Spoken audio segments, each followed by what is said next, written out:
1 Thessaloniciens chapitre 5, verset 18. Remerciez Dieu en toutes circonstances.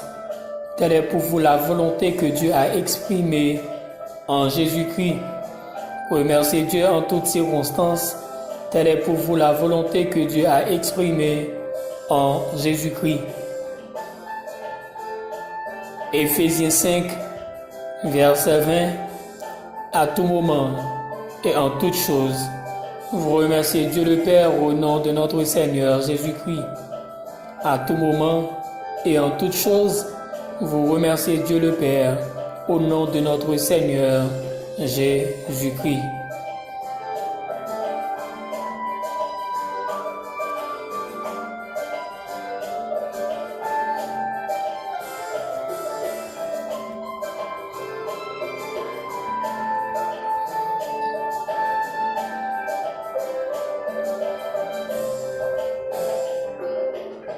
Rendez grâce à Dieu en toutes choses. Rendez grâce à Dieu en toutes choses.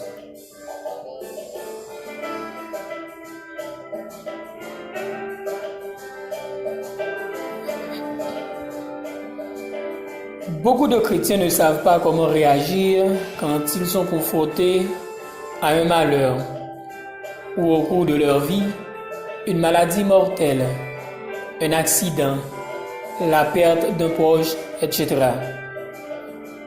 La plupart des choses que leurs proches leur diront pourraient être « Remerciez Dieu pour cela, il sait pourquoi c'est arrivé ».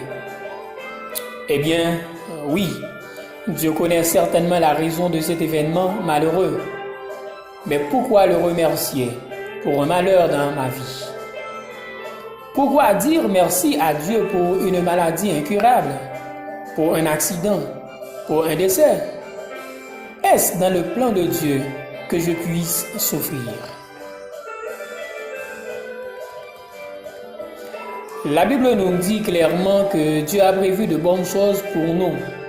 Selon Jérémie 29, verset 11, « Car je connais les projets que j'ai formés sur vous, dit l'Éternel, projets de paix et non de malheur, afin de vous donner un avenir et de l'espérance. » Alors, pourquoi ce malheur dans ma vie? Dans cette dernière est une bonne question.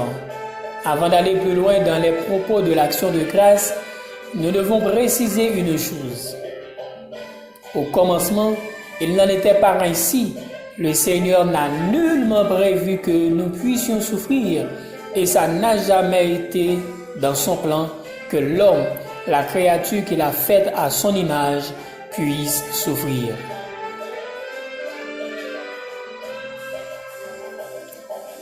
Un principe fondamental de l'interprétation des Écritures est que l'on appelle l'analogie de la foi, ou en d'autres termes, la parole s'interprète par la parole.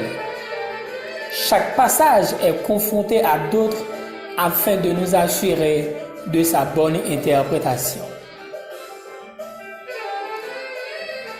1 Thessaloniciens 5, verset 18 nous dit « Rendez grâce en toutes choses, car c'est à votre égard la volonté de Dieu en Jésus-Christ. » Rendez grâce en toutes choses, car c'est à votre égard la volonté de Dieu en Jésus-Christ.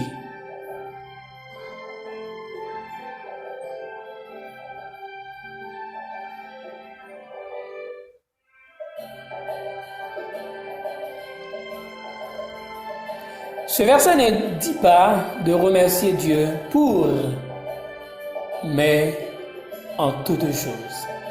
Oui, ce verset ne dit pas de remercier Dieu pour, mais en toutes choses, ou du moins en toutes circonstances.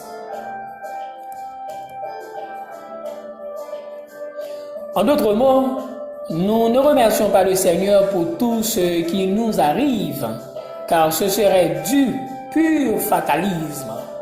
Mais en toutes circonstances, malgré les situations, nous allons remercier Dieu. Non pas pour les situations, mais pour le fait qu'il est notre Dieu et qu'il possède toutes les solutions pour toutes les situations.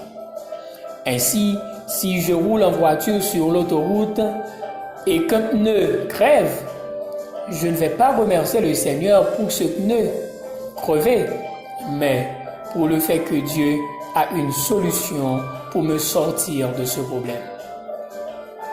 De même, il est clair que le Seigneur ne nous demande pas de le remercier pour ce qu'il n'a pas fait ou pour ce que ou du moins pour ce que le diable fait.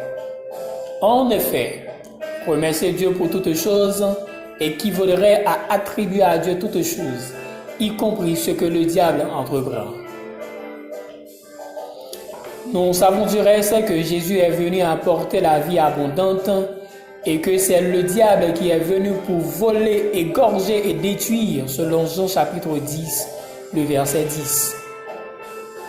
Ainsi, tout ce qui peut être placé dans ces trois catégories ne vient pas de Dieu. Et il n'est certainement pas nécessaire de le remercier pour cela. Ainsi, lorsque Éphésiens dit de rendre grâce à Dieu pour toutes choses, le contexte est clair. D'abord, il dit de ne pas s'enivrer de vin, car c'est de la débauche. Donc, ne remerciez pas le Seigneur car un de vos proches s'enivre de vin, mais d'être rempli du Saint-Esprit. Et ensuite, le passage dit, comme en lettres, entretenez-vous par des psaumes, par des hymnes et par des cantiques spirituels, chantant et célébrant de tout votre cœur les louanges du Seigneur. Remarquez, ce sont chaque fois des choses qui sortent de notre bouche lorsque nous sommes remplis de l'Esprit et il continue en nous exhortant à remercier Dieu pour toutes choses. Mais quelles choses? Toutes les choses que nous disons sous l'influence de l'Esprit et qui sont en accord avec ce que le Seigneur nous a donné en Jésus-Christ. L'Épître aux Éphésiens ne parle pas de la souffrance du croyant, mais au contraire de ce que le croyant reçoit du Seigneur. Selon Éphésiens chapitre 1er, le verset 3, nous sommes bénis de toutes les bénédictions spirituelles et de sa réponse en conséquence de ce qu'il a reçu. Il est ainsi beaucoup plus correct en prenant en compte le contexte de toute la lettre aux Éphésiens de comprendre ces mots toutes choses comme se référant en toutes les bénédictions du chrétien, tout le bon qui vit en Dieu.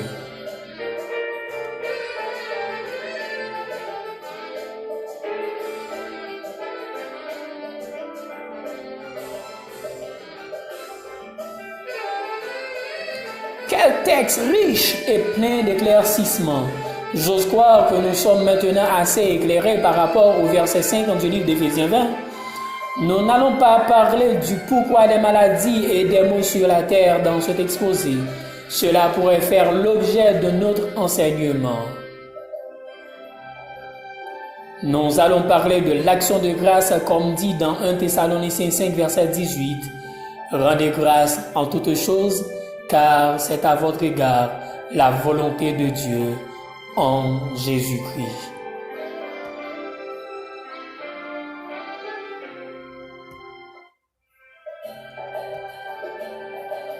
Mais pourquoi lui être reconnaissant dans le malheur? Pourquoi lui d'être reconnaissant même dans le malheur? La réponse est simple, parce que nous savons que notre Dieu est capable de nous délivrer, de nous sortir de toute situation difficile, et nous avons foi en lui. Remercier le Seigneur est non seulement une expression de gratitude, mais aussi dans le malheur, une preuve de notre foi en lui. Car c'est parce que nous avons confiance en lui que nous lui remercions à l'avance pour la solution qu'il va nous apporter. 1 Pierre chapitre 2, le verset 24 nous dit « Lui qui a porté lui-même nos péchés en son corps sur le bois, afin que morts au péché nous vivions pour la justice, lui par le meurtrissure duquel vous avez été guéris. Pierre nous dit que c'est par les maîtrissures du Christ que nous avons été guéris. Il le dit au passé, nous avons été guéris. Je tiens à annoncer à une personne qui souffre d'une maladie qui la terrasse depuis des années qu'elle a déjà été guérie à la croix de Golgotha. C'est à elle, par la foi, de remercier le Seigneur pour cette guérison qu'elle possède déjà en Jésus-Christ.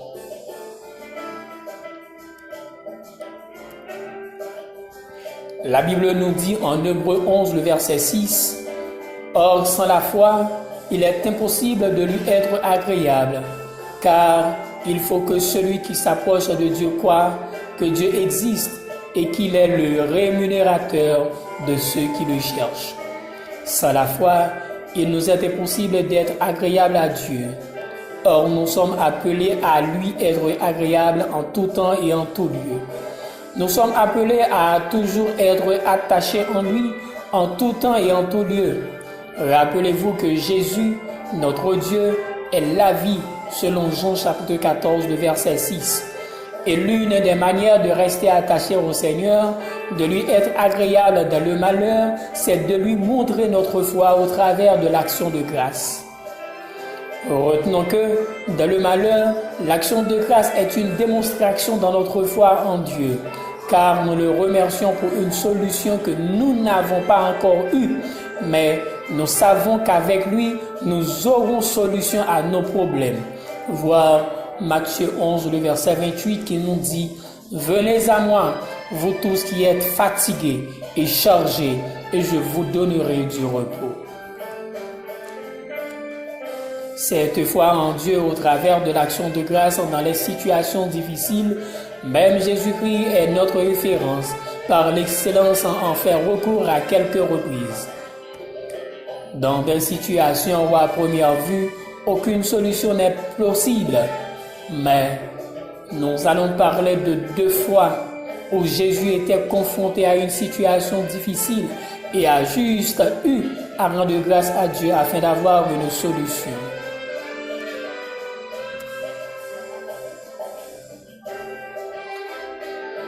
Le point de liaison entre ces 2 miracles qui dépassent l'entendement humain, c'est l'action de grâce. Et pourquoi Jésus a fait recours à cela? Il avait foi en Dieu. Oui, il avait foi en Dieu le Père.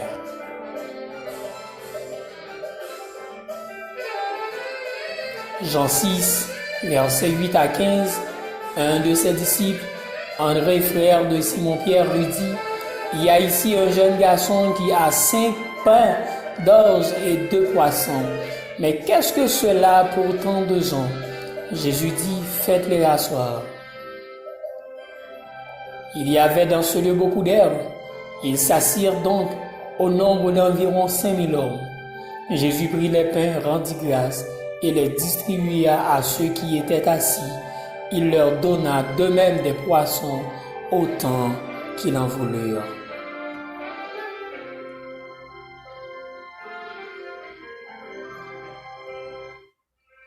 En faisant preuve de foi, Jésus dit tout simplement « Merci au Seigneur » face à une situation qui a même eu à le faire pleurer. Jean 11, verset 35, car il aimait beaucoup Lazare. Ces versets nous montrent une chose formidable. Jésus savait que le Père l'avait déjà exaucé et que le Père l'exauce toujours avant même de voir la solution. Il croyait que le Père avait déjà résolu le problème. Et il le remercie pour cette solution qui n'était pas encore visible aux yeux des hommes. Quelle foi, hein? Grâce à cette prière d'action de grâce, la puissance de Dieu a pu se manifester en ressuscitant Lazare. Ces passages bibliques nous permettent de découvrir une autre face de la prière d'action de grâce. L'action de grâce nous permet de voir la main puissante de Dieu. Jésus avait certes mal à cause du fait que Lazare soit mort, mais cela ne l'a pas empêché de garder foi au Père en cette situation. Et c'est l'attitude que nous devons adopter face à nos problèmes. Nous pouvons avoir mal, nous pouvons pleurer, nous ne devons pas laisser les bras, mais nous ne devons pas perdre foi. Bien au contraire, nous devons faire preuve de notre foi en Dieu en le remerciant, car il connaît ce qui nous arrive et ce dont nous devons besoin. Il connaît tout ce que nous avons besoin. Il est omniscient, comme nous l'avons dit plus haut, et les projets qu'il forme sur nous, c'est pour notre bonheur. Selon Jérémie 29, le verset 11, il a dit, « Car je connais les projets que j'ai formés sur vous, projets de paix et non de malheur, afin de vous donner un avenir et de l'espérance. » Bien-aimés, voyez clairement ensemble avec moi que l'action de grâce a une place importante dans la vie du chrétien. Elle est une démonstration de sa foi en Dieu, elle lui permet de combler ses besoins essentiels et elle lui permet également de voir la main puissante de Dieu dans sa vie. Nous devons apprendre à rendre grâce à Dieu en toutes circonstances, bonnes ou mauvaises. Mes chers frères et sœurs, nous avons vu quelques points essentiels de l'action de grâce dans des difficultés. Nous allons voir également un point essentiel de l'action de grâce dans le bonheur. Elle nous permet de nous rapprocher encore plus de notre Dieu et de lui rendre gloire. Comme nous l'avons constaté avec ce lépreux qui revint remercier le Seigneur après avoir été guéri, et cela lui a également permis d'être sauvé.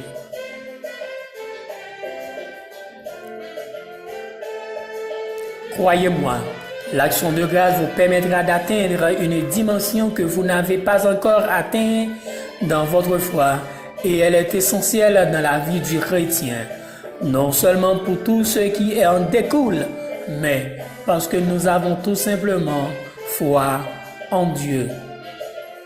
Dans le bonheur ou dans le malheur, nous lui faisons confiance et nous lui remettons toute notre vie.